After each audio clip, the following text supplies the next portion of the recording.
Circle scene. We're back in Shelbyville, Indiana at the NEW event. This is a memorial for the one and only Bob Oxley. And today I'm excited to be sitting here with the one and only Dylan Cole. How are you feeling today? I'm feeling pretty good. Thank you for having me. Thank you for being with us.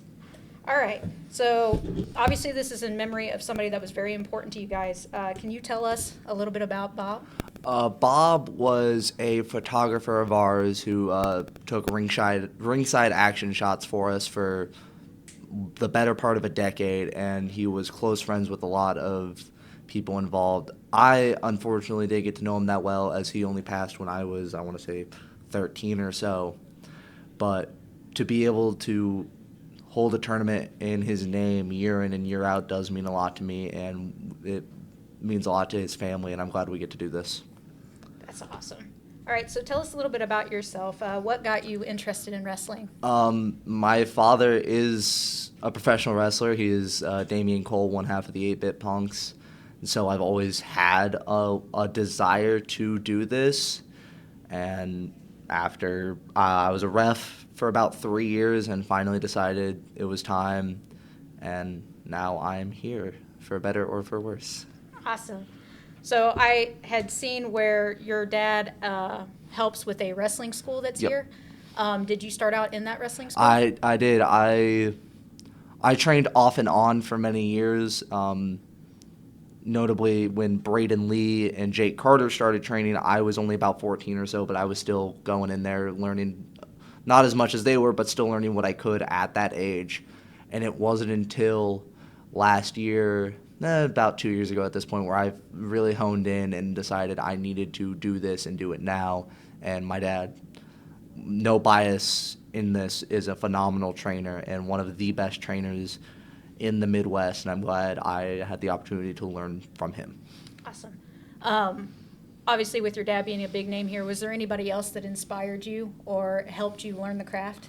TJ Kemp specifically, he has since retired last year, but there were times my dad couldn't be at training or my dad was hurt. TJ would go out of his way to travel from Fortville to come to the academy and teach me and a handful of others. And I truly think I would not be a wrestler if it wasn't for TJ and his teachings. I actually got to see TJ not too long ago, and he seems like a wonderful individual. Dude, in recent months, after his retirement, he's in the best shape of his life, and I'm so happy for him. Yes. All right. So I know you talked about how your dad was obviously the influence for you to get involved. Now, me as a fan, obviously, I was watching things on TV. Did any of that inspire you? I didn't know TV wrestling existed. Oh, wow. Until I was 13. I did not know TV wrestling existed. My father refused to watch it. The most I known about was very early TNA because my brother liked Shark Boy, so occasionally that would be on. But I did not know about WWE until I was about 13, and my mom randomly put it on. So to that aspect, there wasn't really much inspiration there, because it wasn't a factor in my life. All I knew were the handful of indie promotions that my dad worked. Nice. All right, so that'll make this question interesting then. Do you, with you working so closely with the indies, did you have any favorite wrestlers? Obviously, my dad, that's biased. Yes. TJ, Hillbilly Jed, Kenneth James was a severely underrated talent. I think he might be cleared to wrestle again. Those are the four that quickly come to mind as people I grew up with really enjoying their work. All right. So you saying that you hadn't watched wrestling. How difficult would you say that the training was? It was extremely difficult, and there are people on both sides of the spectrum of me being the guy who the son of the guy who runs the school. You either think it's going to be 10 times easier or 10 times harder. For me, it was significantly harder because I now had expectations to live up to, because people weren't looking at me as Dylan, they were looking at me as Damian Jr., and they wanted me to surpass him 20 years before he would have even gotten to that point. And it put a lot of pressure on me when I couldn't handle it, and I tried my best, and I think I succeeded for the most part, but it was, like, physically, obviously it's hard either way, but mentally it was significantly harder than had I just been a random guy and not Damien's kid. Yeah. A lot of people that we're trying to bring in the door and watch your guys' shows, obviously there's still a stigma around wrestling and people thinking that, some of it's fake. What would you say to those people? Because I know those bumps You are get in there rough. for 3 minutes with anyone on this roster or any roster really in Indiana or the world, and you will not last. This is not fake. This is not a play. This is as intense and as serious as it gets. You want to come to the academy and step in the ring for 5 minutes for a day. Be my guest. You will leave crying and bruised. There's some of those things that you guys do that just blows my mind, and I'm like, and a couple of those matches, I'm like, yeah, I'm meant to be outside. And you said that you've been wrestling since you were 13?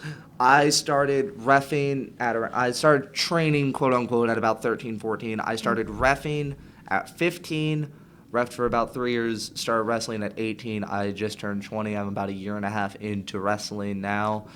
I've wrestled in 8 states, and I've had about 140 matches, I want to say.